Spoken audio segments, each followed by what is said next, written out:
ഇപ്പോൾ വെന്റിലേറ്റർ ഇപ്പോൾ 19 വർഷം മുമ്പുള്ള വലിയ നഗരങ്ങളിൽ പോലും വെന്റിലേറ്റർ ഒന്നും ഇല്ലായിരുന്നു. പക്ഷേ ശാസ്ത്ര പുരോഗതിയുണ്ട്. ആ പുരോഗതി ചികിത്സയിലും ഒരുപാട് പുരോഗതികൾ ഉണ്ടാക്കിയിട്ടുണ്ട്. അപ്പോൾ പലപ്പോഴും ഒരു അപകടനില തരണം ചെയ്യാനായിട്ട് വെന്റിലേറ്ററുകൾ ഉപയോഗിക്കാറുണ്ട്.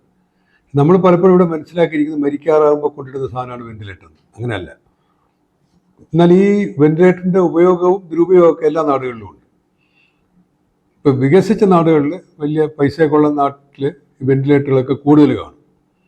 അപ്പോൾ അവർ ആശുപത്രികളിൽ ഇത് കൃത്യമായിട്ട് ഉപയോഗിക്കുകയൊക്കെ ചെയ്യും. എന്നാൽ കോവിഡൊക്കെ വന്ന സമയത്ത് വെന്റിലേറ്റർ ഇല്ലാത്ത വികസിച്ച നാടുകളും ഉണ്ടായിരുന്നു. അപ്പോൾ അങ്ങനത്തെ പ്രശ്നങ്ങൾ വരാറ്. പക്ഷേ അതിനുശേഷമൊക്കെ അവർ മെച്ചപ്പെടുകയും രോഗികൾക്ക് ആവശ്യത്തിനനുസരിച്ചുള്ള ഉപകരണങ്ങളൊക്കെ ഉണ്ടാക്കുകയൊക്കെ ചെയ്തിട്ടുണ്ട് വലിയ നാടുകളിൽ.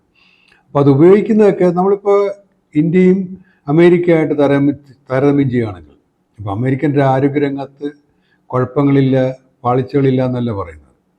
അവിടെ മുഴുവൻ സ്വകാര്യമാണ്, ഏതാണ്ട് പൂർണ്ണമായും സ്വകാര്യ മേഖലയാണ്. അപ്പോൾ അവിടെ ഇൻഷുറൻസും വേണം.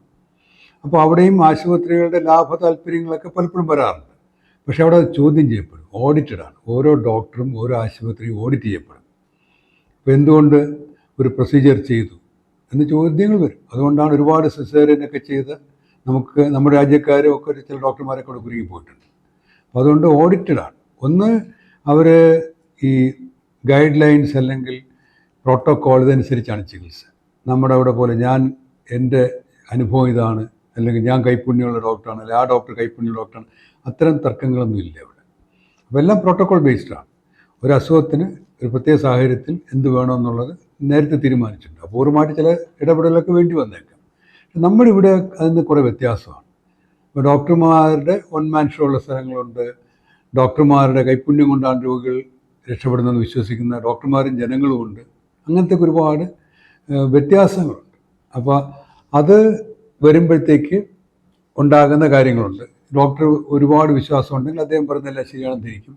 ഡോക്ടർ സംശയമാണ്, അയാൾ പറയുന്നതെല്ലാം തെറ്റാണെന്ന് വിചാരിക്കും. നമ്മുടെ നാട്ടിൽ വെന്റിലേറ്ററുകൾ ഇപ്പോഴും ആവശ്യമില്ല എന്നുള്ള യാഥാർത്ഥ്യമാണ്. അടുത്തിടെ ഞാൻ തിരുവനന്തപുരം മെഡിക്കൽ കോളേജിൽ ഒരു പാവപ്പെട്ട രോഗിക്ക് വേണ്ടിയിട്ട് വെന്റിലേറ്റർ ചോദിച്ചു. അപ്പോൾ വലിയ പ്രായമില്ലാത്ത സ്ത്രീയാണ്. അപ്പോൾ അവിടുത്തെ സൂപ്രണ്ട് പറഞ്ഞത് മുഖ്യമന്ത്രി പറഞ്ഞിട്ട് കൊടുക്കാൻ വെന്റിലേറ്റർ ഇല്ല, പ്രതിപക്ഷ നേതാവ് പറഞ്ഞിട്ട് കൊടുക്കാനില്ല, അത് കഴിഞ്ഞിട്ട് വേണമെങ്കിൽ തരുന്നതിനെ പറ്റി ആലോചിക്കാം. സ്നേഹത്തോടെയാണ് പറയുന്നത്. അപ്പോൾ ഇതാണ് യാഥാർത്ഥ്യം. കേരളത്തിലെ ഏറ്റവും പ്രധാനപ്പെട്ട തിരുവനന്തപുരത്തെ മെഡിക്കൽ കോളേജിൽ അടിയന്തര ഘട്ടത്തിൽ വെന്റിലേറ്റർ ആവശ്യത്തിനില്ല. കുറേ വർഷങ്ങൾക്ക് മുണ്ടായെന്ന് വെച്ചാൽ തീരെ ഇല്ലായിരുന്നു. പക്ഷേ നമ്മളുടെ ആവശ്യങ്ങൾ കൂടി വരികയാണ്, നമ്മുടെ അപകടങ്ങൾ കൂടി വരികയാണ്, നമ്മുടെ അസുഖങ്ങൾ കൂടി വരികയാണ്. മനുഷ്യർ കൂടുതൽ വർഷങ്ങൾ ജീവിച്ചിരിക്കുന്നുണ്ട്. അപ്പോൾ കൂടുതൽ വെന്റിലേറ്ററുകൾ വേണം, അത് യാഥാർത്ഥ്യമാണ്. സ്വകാര്യ മേഖലയിൽ വെന്റിലേറ്ററുകളുണ്ട്. പക്ഷേ അത് അവർക്കും ഈ സ്വകാര്യ മേഖല നടത്തുന്നത് തന്നെ ലാഭത്തിനും കൂടെ വേണ്ടിയിട്ടാണ്. സ്വകാര്യ മേഖല ലാഭമില്ലാതെ അല്ലെങ്കിൽ നഷ്ടത്തിൽ ആരും ആശുപത്രി നടത്തി കൊണ്ടുപോകാൻ പറ്റില്ല. അപ്പോൾ സ്വാഭാവികമായിട്ട് അവർക്ക് ലാഭ താല്പര്യങ്ങൾ കാണും. പക്ഷെ എന്നാൽ നമ്മൾ സ്വകാര്യ മേഖലയെ തെറ്റിദ്ധരിക്കുന്ന അവസരങ്ങളുണ്ട്. ഇപ്പോൾ നമ്മൾ രോഗി എങ്ങനെയും രക്ഷിച്ചെടുക്കാൻ പറയും. ചില ഘട്ടത്തിൽ രോഗി വെന്റിലേറ്ററിലാവും. നമ്മൾ വിചാരിക്കും അവിടെ കിടക്കേണ്ടി വരും. 10 ദിവസം കഴിയുമ്പോഴത്തേക്ക് ചിലപ്പോൾ 5 ലക്ഷം രൂപയാവും അതിൻ്റെ മാത്രം ബില്ല്. അപ്പോൾ നമ്മൾ നെട്ടോട്ട് കൂടും. അപ്പോൾ നമ്മളിതിനകത്ത് രോഗികളും അല്ലെങ്കിൽ രോഗികളുടെ കൂടെയുള്ള ബന്ധുക്കളും ആശുപത്രിയായിട്ടുള്ള കൃത്യമായ ആശയവിനിമയം നടത്തണം. ഇന്നിപ്പോൾ ഞാൻ ഒരു കാര്യത്തിൽ 2 കേസിൽ ഇടപെട്ടിരിക്കുകയാണ് ഈ ചാർജിൻ്റെ കാര്യത്തിൽ. ഒരു വലിയ പ്രധാനപ്പെട്ട ആശുപത്രിയിൽ നല്ല ചികിത്സ ഒരാൾക്ക് കിട്ടിക്കഴിഞ്ഞു. അപ്പോൾ ബില്ല് 15 ലക്ഷത്തോളം ആണ് ഒരു സ്ത്രീക്ക്. ഒരു സാധാരണ തൊഴിലാളിയാണ്, ഒരു കമ്പോളത്തിലെ തൊഴിലാളിയാണ്. ഇവർ കടം വാങ്ങിച്ചാൽ കുറേ കൊടുത്തു. അപ്പോൾ ഈ 15 ലക്ഷം നമുക്ക് എത്രത്തോളം ഉറപ്പിക്കാൻ പറ്റും? അപ്പോൾ ആശുപത്രികൾക്ക് അവരുടെ പല പേയ്മെൻറ്റും കാര്യങ്ങളൊക്കെ വരും. അപ്പോൾ നമ്മൾ പറയുമ്പോൾ ചെറിയ കുറവിലേക്ക് വരുള്ളൂ. അപ്പോൾ അവിടെ പറ്റുന്നതെന്ന് പറഞ്ഞു കഴിഞ്ഞാൽ ആ ആശുപത്രിയിൽ ചികിത്സ തുടങ്ങുന്നതിന് മുമ്പ് ബന്ധുക്കൾക്ക് ഏകദേശം ഒരു ധാരണ കൊടുക്കണം, ഇത്രയൊക്കെ ചിലവാകാൻ സാധ്യതയുണ്ട്. ചിലപ്പോൾ പറ്റാതൊന്നും വരും, പക്ഷെ എന്നാലും കൊടുക്കേണ്ടി ഉണ്ട്. അപ്പോൾ അവർക്ക് പറ്റാത്തന്നെ അവർ ഏതെങ്കിലും ഒരു സർക്കാർ ആശുപത്രിയിലേക്ക് കൊണ്ടുപോകാൻ ശ്രമിക്കും. അങ്ങനെ കൊണ്ടുപോകുന്നതിനെ പറ്റി എനിക്കറിയാം. അപ്പോൾ അല്ല ചികിത്സ കഴിയുമ്പോഴത്തേക്ക് ഇത്ര രൂപ ആണെന്ന് പറഞ്ഞു കഴിഞ്ഞാൽ 15 ലക്ഷം എന്ന് പറഞ്ഞു കഴിഞ്ഞാൽ അത്യാവശ്യം സമ്പത്തുള്ളവർക്ക് പോലും ഒറ്റയടി 15 ലക്ഷം രൂപ ബുദ്ധിമുട്ടായിരിക്കും. ഇനി ഗവൺമെൻറ്റിലേക്ക് പോകാമെന്ന് പറഞ്ഞാൽ എനിക്കറിയാവുന്ന കേസിൽ തന്നെ ഗവൺമെൻറ് ആശുപത്രി പോയി കണ്ടിട്ട് ബന്ധുക്കൾ അയ്യോ എന്തായാലും വേണ്ട, എന്ത് വേണമെങ്കിലും വിറ്റ് ചികിത്സിക്കാം, ഇവിടെ കിടത്തിയാമെന്ന് പറയും. തിരുവനന്തപുരം മെഡിക്കൽ കോളേജിൽ ഓപ്പറേഷൻ ചെയ്യാനുള്ള സൗകര്യമില്ലാന്ന് അവിടുത്തെ പ്രൊഫസർ തന്നെ പറയുകയുണ്ടായി. മെഡിക്കൽ കോളേജുകളിലെ കെട്ടിടങ്ങൾ ഇടിഞ്ഞു വീഴുന്നു, മെഡിക്കൽ വിദ്യാർത്ഥികൾ ഇടിഞ്ഞു വീഴാറെ ഹോസ്റ്റലിൽ താമസിക്കുന്നു. അത്യാഹിത ഭാഗത്തുനിന്ന് അകത്ത് കടന്നു കഴിഞ്ഞാൽ ചിലപ്പോൾ അത്യാഹിതത്തിൽ പോലും ഒരു ശസ്ത്രക്രിയ വേണമെങ്കിൽ പല സാധനങ്ങളും പുറത്തുനിന്ന് രോഗി വാങ്ങിച്ചു കൊടുക്കേണ്ടി വരുന്നു. പിന്നെ ഈ സ്വകാര്യ ആശുപത്രിയിൽ കിട്ടുന്ന അത്രയും വളരെ സൗഹൃദപരമായ ചികിത്സ ഗവൺമെൻറ് ആശുപത്രി കിട്ടണമെന്നില്ല. കാരണം ഗവൺമെൻറ് ആശുപത്രിയിൽ തിരക്ക് കൂടുതലാണ്. ഒരു ഡോക്ടർക്ക് നോക്കാവുന്ന ഒരു നഴ്സിന് സഹായിക്കാൻ കഴിയുന്നതിൻ്റെ എത്രയോ ഇരട്ടി രോഗികളാണ് ഒരു സർക്കാർ ആശുപത്രിയിൽ, പ്രത്യേകിച്ച് വലിയ ആശുപത്രികളിൽ, മെഡിക്കൽ കോളേജിലൊക്കെ വന്നു മറിയുന്നത്. അപ്പോൾ ഇവരുടെ നിയന്ത്രണം വിട്ടു. അപ്പോൾ വളരെ സൗഹൃദപരമായിട്ട് സംസാരിക്കാൻ പറ്റാത്തവർ, അല്ലെങ്കിൽ വളരെ തിരക്കിട്ട് ജോലി ചെയ്യേണ്ടി വരും. അപ്പോൾ രോഗിക്ക് തോന്നും എനിക്ക് വേണ്ടത്ര അറ്റൻഷൻ കിട്ടിയില്ല, ശ്രദ്ധ കിട്ടിയില്ല എന്നാണ് തോന്നുന്നു.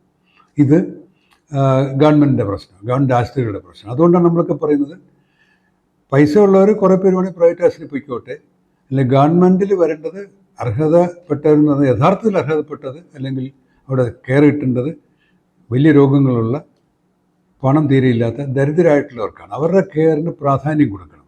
പൈസ ഉള്ളവർ എവിടെയെങ്കിലും പോയി സ്വകാര്യ ആശുപത്രി ചികിത്സിച്ചോളും. ഇനി പൈസ കുറഞ്ഞവർ സ്വകാര്യ ആശുപത്രി പോകുന്ന അവരുടെ ധിക്കാരമായിട്ടൊക്കെയാണ് പലരും പറയുന്നത്. അങ്ങനെയല്ല. നമ്മുടെ ചികിത്സ വരുമ്പോൾ ഒരു 35-കാരൻ, ഒരു തൊഴിലാളി, അയാൾ മരിച്ചു കഴിഞ്ഞാൽ ചിലപ്പോൾ അയാളുടെ ഭാര്യ, കുട്ടികൾ, അമ്മ, അച്ഛനൊക്കെ അനാഥമായി പോകും. അപ്പോൾ അവരെന്താ വിചാരിക്കുന്നത്, എങ്ങനെ ഇയാളുടെ ജീവൻ രക്ഷിക്കാനായിട്ടാണ്. അപ്പോൾ ഇറങ്ങുമ്പോൾ 15-20 ലക്ഷം രൂപയാവും. ഇതൊരു യാഥാർത്ഥ്യമാണ്. അന്നേരം കിടന്ന് നെട്ടോട്ടം ഓടി സകലം വിറ്റ് പറക്കി ഈ ആശുപത്രി കൊടുക്കുമ്പോഴത്തേക്ക് അവർക്ക് ജീവിക്കാൻ, മുന്നോട്ട് ജീവിക്കാൻ, ചിലപ്പോൾ ഓട്ടോറിക്ഷ തൊഴിലാളിയായിരിക്കും, പിന്നെ ടാക്സി തൊഴിലാളി, അതൊക്കെ പോയിട്ടുണ്ടാകും. പിന്നെ അടുത്ത ദിവസങ്ങൾ ജീവിക്കുമെന്ന് ചോദിച്ചിട്ടും വരും. അപ്പോൾ ഇത് എല്ലാം ശരിയായ ഒരു രാജ്യവുമില്ല, ഒരു ആരോഗ്യ സംവിധാനവുമില്ല. പക്ഷേ കുറേ കൂടി നമുക്കിത് പാകപ്പെടുത്തേണ്ടതുണ്ട്. പണമുള്ളവർ സ്വകാര്യ ആശുപത്രി പോകുന്ന പൊയ്ക്കോട്ടെ, ഇൻഷുറൻസ് പണമുള്ളവർക്കും അവർ ഇൻഷുറൻസ് എടുക്കട്ടെ, പാവപ്പെട്ടവന് സർക്കാർ ഇൻഷുറൻസ് കൊടുക്കുക. ഈ സ്വകാര്യ ആശുപത്രിയിൽ പോകാൻ പണമില്ലാതെ സർക്കാർ ആശുപത്രിയിൽ വരുന്നവർക്കെല്ലാം അവിടെ ഭേദപ്പെട്ട ചികിത്സ കൊടുക്കും. ചികിത്സ കൊടുത്താൽ പോരാ. നമ്മുടെ മുൻ മുഖ്യമന്ത്രി ശ്രീ അച്യുതാനന്ദനെ സ്വകാര്യ ആശുപത്രി കിടത്തിയത് സർക്കാർ ആശുപത്രി സൗകര്യം ഇല്ലാത്തതുകൊണ്ടാണ്. അപ്പോൾ സ്വകാര്യ ആശുപത്രി ഈ നാട്ടിലെ പ്രമുഖർക്ക് പോലും സ്വകാര്യ ആശുപത്രി ആശ്രയിക്കേണ്ടി വരുന്നത്, അല്ലെങ്കിൽ മെഡിക്കൽ കോളേജുകളിലെ സർക്കാർ ആശുപത്രികളെ സമീപിക്കാൻ പറ്റാത്ത അവസ്ഥ വരുന്നത് ആശുപത്രിയുടെ ശോചനീയാവസ്ഥ തന്നെയാണ്. തിരുവനന്തപുരം മെഡിക്കൽ കോളേജിൽ ഞാൻ പഠിച്ചത്. അവിടെ പല മുഖ്യമന്ത്രിമാരും ചികിത്സയ്ക്ക് വന്നുകൊണ്ട് സ്ഥലമാണ്. കുറേ നാൾ മുമ്പ് വരെ പല മുഖ്യമന്ത്രി അവിടെ കിടന്നായിരിക്കും ഒരു പക്ഷേ മരിച്ചത്. അങ്ങനത്തെ ഒരു സ്ഥലത്ത് നിന്ന് ഇപ്പോൾ ജനങ്ങൾ വന്നു കഴിഞ്ഞാൽ ചികിത്സ കിട്ടാൻ ബുദ്ധിമുട്ടുള്ള സ്ഥലങ്ങളായി, തിരക്കുള്ള സ്ഥലങ്ങളായി. എനിക്കറിയാവുന്ന ഒരു ഡോക്ടർ ദമ്പതികൾ, ഭാര്യയ്ക്ക് സ്ട്രോക്ക് സംശയം വന്ന് ചെറിയ മയക്കം ഉണ്ടായിരുന്നു. തിരുവനന്തപുരം മെഡിക്കൽ കോളേജിൽ CT സ്കാൻ കൊണ്ടുപോയി അവിടെ മെഷീനിൽ മറിഞ്ഞ് താഴെ വീണ് തലയടിച്ചു. പിന്നെ അവർ ന്യൂറോ സർജറി ICUയിൽ അഡ്മിറ്റ് ചെയ്യേണ്ടി വന്നു. അപ്പോൾ തലച്ചോറിനകത്ത് പ്രശ്നമുണ്ടോയെന്ന് പരിശോധിക്കാൻ പോയ ആൾ തലച്ചോറിനകത്ത് രക്തസ്രാവം ഉണ്ടായിട്ട് ആശുപത്രിയിലാകുകയാണ്. അപ്പോൾ ഈ അവസ്ഥ മാറിയേ പറ്റുള്ളൂ. അപ്പോൾ സാധാരണക്കാരന് അവൻ്റെ പോക്കറ്റ് കീറാതെ, അല്ലെങ്കിൽ അവൻ്റെ സ്വന്തം പോക്കറ്റിൽ നിന്ന് ഒരുപാട് പണമെടുക്കാതെ ചികിത്സിക്കാൻ കഴിയുന്ന സംവിധാനങ്ങളുണ്ടാകണം, പ്രത്യേകിച്ച് സർക്കാർ ആശുപത്രികൾ. ശ്രീ VS അച്യുതാനന്ദനെ എവിടെ ചികിത്സിക്കണം എന്നുള്ളത് ഗവൺമെൻറ്റിൽ അദ്ദേഹത്തിൻ്റെ താല്പര്യമാണ്, അല്ലെ അദ്ദേഹത്തിൻ്റെ കുടുംബത്തിൻ്റെ താല്പര്യമാണ്. നമുക്കതിനകത്ത് വ്യക്തിപരമായിട്ട് നമുക്കൊരാൾ കയറി എന്തുകൊണ്ട് VS ഇന്ന ആശുപത്രി ചികിത്സിക്കാൻ നമുക്ക് പറയാൻ പറ്റില്ല. പക്ഷെ എപ്പോഴും നമ്മൾ ഉയർത്തുന്ന പ്രശ്നം തിരുവനന്തപുരം മെഡിക്കൽ കോളേജ് ഏറ്റവും നല്ലതാണ്, ഒരു പ്രശ്നവുമില്ല എന്ന് പറഞ്ഞിട്ട് ശ്രീ VS അച്യുതാനന്ദനെ ഒരു സ്വകാര്യ ആശുപത്രിയിൽ ചികിത്സിക്കുമ്പോൾ ജനങ്ങൾക്ക്, സാധാരണക്കാർക്ക്, പാവപ്പെട്ടവർക്ക് കൊടുക്കുന്ന മെസ്സേജ് തെറ്റാണ്. എന്ന് പറഞ്ഞാൽ പാവപ്പെട്ടവൻ അവന് മെഡിക്കൽ കോളേജിൽ പോയി എങ്ങനെയും ചികിത്സിക്കാമെന്ന് വിചാരിക്കുമ്പോൾ ശ്രീ അച്യുതാനന്ദനെ സ്വകാര്യ ആശുപത്രിയിൽ അഡ്മിറ്റ് ചെയ്യുമ്പോൾ നമ്മൾ കൊടുക്കുന്ന സന്ദേശം മെഡിക്കൽ കോളേജിൽ പോയിട്ട് കാര്യമില്ല, ജീവൻ രക്ഷിക്കണമെങ്കിൽ എന്ത് പ്രായമുണ്ടെങ്കിലും പ്രൈവറ്റ് ആശുപത്രി ചികിത്സിക്കണമെന്നാണ്. അപ്പോൾ അത് കാണുന്നൊരു പാവപ്പെട്ടവന് ആശയക്കുഴപ്പമുണ്ടാകും. നമ്മൾ തിരുവനന്തപുരത്തെ സർക്കാർ ആശുപത്രി അല്ലെങ്കിൽ വേറെ ജില്ലയിലെ സർക്കാർ ആശുപത്രി നല്ലതാണെന്ന് പറയുകയാണെങ്കിൽ നമ്മൾ അവിടെ ചികിത്സ എടുക്കാൻ ബാധ്യസ്ഥരാണ്. അല്ല, അവിടെ പ്രശ്നമുണ്ടെന്ന് അംഗീകരിക്കുകയാണെങ്കിൽ മറ്റ് സ്വകാര്യ ആശുപത്രികളിൽ പോയി ചികിത്സ നേടാം. സർക്കാർ ആശുപത്രി ഏറ്റവും നല്ലതാണെന്ന് ജനങ്ങളെല്ലാം പറഞ്ഞ് വിശ്വസിപ്പിച്ച് അവിടെ അങ്ങോട്ട് പറഞ്ഞു വിട്ടിട്ട് നമ്മുടെ സ്വന്തം ചികിത്സയ്ക്ക് അമേരിക്കയിലേക്കും അല്ലെങ്കിൽ ഈ നാട്ടിലെ സ്വകാര്യ ആശുപത്രിയിലേക്കൊക്കെ പോകുന്നതിനകത്ത് ഒരു ചതിയുണ്ട്, ഒരു ഇരട്ടത്താപ്പുണ്ട്. അതാണ് പറയാൻ ശ്രമിക്കുന്നത്. അപ്പോൾ VSന് എവിടെ വേണം ചികിത്സിക്കാം, അദ്ദേഹത്തിൻ്റെ ബന്ധുക്കൾ തീരുമാനിക്കാം. പക്ഷേ സർക്കാർ ആശുപത്രികളിലെ പ്രശ്നങ്ങൾ പരിഹരിക്കണം. ഈ അമേരിക്കയിൽ പോകാൻ പറ്റാത്തവർക്ക്, അല്ലെങ്കിൽ സ്വകാര്യ ആശുപത്രിയിൽ വലിയ ബില്ല് താങ്ങാൻ പറ്റാത്തവർക്ക് ചികിത്സിക്കാൻ സ്ഥലം വേണ്ടേ? അതുകൊണ്ട് മെഡിക്കൽ കോളേജ് ഉൾപ്പെടെയുള്ള ജനറൽ ആശുപത്രികൾ ഉൾപ്പെടെയുള്ള സർക്കാർ മേഖലയിലുള്ള വലിയ ആശുപത്രികളും ചെറിയ ആശുപത്രികളും കൃത്യമായി പരിപാലിക്കപ്പെടണം. അവിടെ ആവശ്യത്തിന് സ്റ്റാഫിനെ അനുവദിക്കണം, അവിടെ സാധനങ്ങൾ വാങ്ങിച്ചു വയ്ക്കണം, അവിടെ ഓപ്പറേഷൻ ഉൾപ്പെടെയുള്ള ഉപകരണങ്ങൾ അവിടെ രോഗികൾക്ക് ലഭ്യമാകുന്നു ഉറപ്പുവരുത്തണം.